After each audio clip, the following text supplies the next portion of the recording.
জ্বালানি সংকটে সাতক্ষীরায় হাহাকার, ভোগান্তিতে সাধারণ মানুষ। সাতক্ষীরা প্রতিনিধি মোহাম্মদ ইকবাল হোসেনের তথ্য ও ক্যামেরায় ওমর ফারুকের চিত্রে থাকছে বিস্তারিত। সাতক্ষীরায় হঠাৎ করে ডিজেল ও পেট্রোলের সংকট দেখা দেওয়ায় চরম ভোগান্তিতে পড়েছেন সাধারণ মানুষ ও যানবাহন চালকেরা। জেলার বিভিন্ন পেট্রোল পাম্পে গিয়ে দেখা গেছে জ্বালানি নিতে মোটরসাইকেল, প্রাইভেট কার ও গণপরিবহন চালকদের দীর্ঘ সময় লাইনে দাঁড়িয়ে থাকতে হচ্ছে। অনেক পাম্পে অল্প সময়ের মধ্যে জ্বালানি তেল শেষ হয়ে যাচ্ছে। জ্বালানি সংকটের কারণে বিপাকে পড়েছেন পরিবহন চালক ও ব্যবসায়ীরা। যে আমাদের মন্ত্রী মহোদয় বলছে যে আমাদের দেশে কোনো তেলের অভাব নাই, কেন এই পাম্পে তেল দিচ্ছে না? এরই বিবরণ আমরা পাবলিক কষ্ট পাবো কেন? এটা হচ্ছে আমার কথা। পাবলিক কেন কষ্ট পাবো? পাবলিকের তেল দিতে হবে এই মালিকদের। কোথার থেকে দেবে আমরা জানি না। বাইকাসার থেকে ডিজেলের জন্য সাতক্ষীরা জেলা পর্যন্ত আসি, কোনো পাম্পে তেল দিচ্ছে না। হয়তো আমাদের ভোগাভোগি করছে, হয়রানি করছে। তেল নেই, তেল আসবে তাই দেবো, তাও কবে আসবে তার কোনো গ্যারান্টি নেই। আমার উক্ত দাবি, সাধারণ জনগণ, আমরা কৃষক, আমি না, বাংলাদেশের সাধারণ যে কৃষক, তারা হাজার হাজার ধান মারা যাচ্ছে। এর গুরুত্বপূর্ণ সরকার পদক্ষেপ নেবে এবং তেল দিচ্ছে না। তেলের কোনো দাম নেই। ডিজেলের দাম আছে 110 টাকা কি 105 টাকা, সেই তেলের দাম নিচ্ছে 150 টাকা। পেট্রোলের দাম আছে 125 টাকা, সেই তেল বিক্রি হচ্ছে 180 টাকা। 180 টাকা, 200 টাকা, 250 টাকাও আছে। সাধারণ মানুষ আমরা নতুন সরকার পাইছি। আমি একজন বিএনপি দল করি, আমার হয়তো পদ পদবি নেই, আমি বিএনপি ভালোবাসি, কিন্তু আমাদের সরকার আসার কারণেও আমরা অবহেলাতে কেন? মোটরসাইকেল চালক ও পরিবহন শ্রমিকরা জানান, প্রয়োজন অনুযায়ী জ্বালানি না পাওয়ায় তাদের দৈনন্দিন কাজ ব্যাহত হচ্ছে। এতে যাতায়াতের পাশাপাশি পণ্য পরিবহনও নেতিবাচক প্রভাব পড়ছে, বাড়ছে সময় ও খরচ। তেল গাড়িতে ফুরাই গেছে, এখন বাড়িতে যাওয়ার কোনো লাইন নাই, তাই দাঁড়াই আছি। গাড়িতে একটু তেল নাই, বাড়ি যাবো। যদি একটু তেল হয়, মানে যদি একটু তেল হয় তো সেই আশায় দাঁড়াই আছি। খুব কষ্ট নিয়ে আজকে 5 ঘন্টা দাঁড়ায় আছি।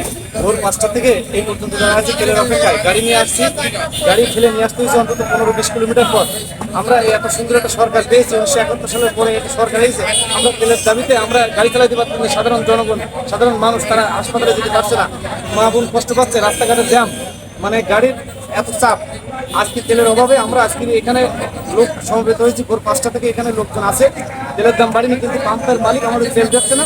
আমরা তেলের অপেক্ষায় বসে আছি। দূর দূরান্ত থেকে আসছি, 26 কিলোমিটার আমি আসছি, তবে 15-16 কিলোমিটার হেঁটে আসছি। তেল না থাকার কারণে তেল কেউ দেয় না। এক দোকানে জিজ্ঞাসা করেছি, 300 টাকা তেল চায়, সে গোপনীয়তা বজায় রেখে। আমরা তেল না নিয়ে অন্তত 15 কিলোমিটার পথ এই পর্যন্ত আসছি। সাতক্ষীরা শহরে পাম্পে আসছি। পাম্পের মালিকগণ সিন্ডিকেট করেছে কিনা জানি না, তেল আছে কিনা তাও জানি না। আমরা হতাশাগ্রস্ত, আমরা ক্ষতিগ্রস্ত। সরকারের কাছে জোর দাবি, অতি দ্রুততম সময়ের ভিতরে যাতে আমাদের সাধারণ মানুষ যারা গাড়ি নির্ভরশীল, এই গাড়িতে যারা তেল পায় সেই ব্যবস্থা করার জন্য আমরা সরকারের কাছে উদাত্ত আহ্বান জানাই আপনাদের মাধ্যমে। এদিকে পাম্প মালিকরা বলছেন, ডিপো থেকে পর্যাপ্ত জ্বালানি সরবরাহ না পাওয়াতেই এই সংকট তৈরি হয়েছে। তারা জানান, ডিপো থেকে নিয়মিত সরবরাহ শুরু হলে পরিস্থিতি দ্রুত স্বাভাবিক হয়ে আসবে। ভুক্তভোগী সাধারণ মানুষ ও পরিবহন মালিক শ্রমিকরা আশা করছেন, সংশ্লিষ্ট কর্তৃপক্ষ দ্রুত পদক্ষেপ নিয়ে সরবরাহ স্বাভাবিক করবে, যাতে জনদুর্ভোগ লাঘব হয়। 15 থেকে 20 কিলোমিটার জার্নি করে আসছে সাতক্ষীরা সদরে। বলছে আজকে থেকে তেল দিবে। সকালবেলা উঠে পরে, ঘুম থেকে উঠে পরে তেলের জন্য আসছে। প্রায় আধা দেড় থেকে 2 ঘন্টা করে তেলের লাইনে আছে, কিন্তু এদিকে আসার পরে পেট্রোল কর্তৃপক্ষ এটি খান ফিলিংরা বলছে তাদের তেলের সরবরাহ পর্যাপ্ত নাই। এখন আমরা অনেক সময় ধরে দাঁড়ায় আছি। সামনে ঈদ, প্রত্যেকটা মানুষের কর্মব্যস্ততা আছে।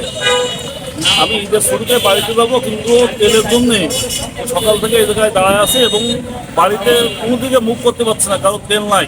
আর অনেক দূরে অনেকগুলো পার্সেল থাকে, ডেলিভারি করতে হয়। কিন্তু আজকে 2-3 দিন ধরে আমাদের এই সাতক্ষীরায় এটি পাম্প, এখানে কোনো তেল নেই, না কারণে খুব কষ্ট পাচ্ছে। এবং সাধারণ, বিশেষ করে এখন ঈদের সময় প্রচুর মোটরসাইকেলের চাপ। কোনো 3 দিন ধরে টোটালি এই পাম্পে কোনো তেল নেই। আমি সকাল থেকে অনেকক্ষণ বসে আছি যে তেল হলে আমি বাইরে ডেলিভারি করবো।